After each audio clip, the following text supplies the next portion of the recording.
கவலைகளை சுமக்காதீங்க. மனசுக்குள்ளே அந்த கவலைகள்லாம் வேண்டாம். எந்த விஷயத்தோட சிந்தனையும் வேண்டாம். சரி, எனக்கு தெரிஞ்ச வரைக்கும் நான் வளர்த்துட்டேன், எனக்கு தெரிஞ்ச வரைக்கும் புத்திமதி சொல்லிவிட்டேன், எனக்கு தெரிஞ்ச வரைக்கும் பக்தியை சொல்லி கொடுத்தாச்சு, எனக்கு தெரிஞ்ச வரைக்கும் ஸ்லோகத்தை சொல்லி கொடுத்தாச்சு, அவ்வளோதான்.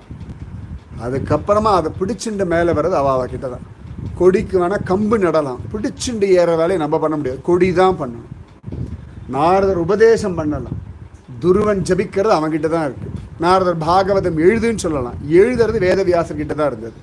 ராமநாமத்தை சொல்லுன்னு நாரதர் சொல்லலாம், ஜபிச்சது வால்மீகி கையில். சொல்ல தான் முடியும். இப்போ நானும் சொல்ல முடியும், கவலைப்படாதீங்கன்னு சொல்ல முடியும். முடிச்சதுக்கப்புறம் நீங்கள் பக்கத்தில் 2 பேர் உட்காந்து பேசிட்டு இருந்தாலும் எப்படி இருக்கான் குழந்தை ஒன்றும் சொல்கிறது. சத்சங்கம் முடிஞ்சோடனே பேசிகிட்டு இருப்பா. இவ்வளோ நேரம் இந்த கவலைப்படாதீங்கன்னு இவ்வளவு சொல்லியிருப்போம். பின்னாடி சத்சங்கம் முடிஞ்சோம் 2 பேர் என்னத்தை சொல்கிறது, அவர் ஏதோ சொல்கிறார், அவ்வளோதான். இதுக்கு நான் உட்காந்து ஐயோ நான் இவ்வளோ நேரம் சொன்னேன்னு அழ முடியுமா? எனக்கு தெரிஞ்சதை நான் சொல்ல முடியும், அவ்வளோதானே. மகா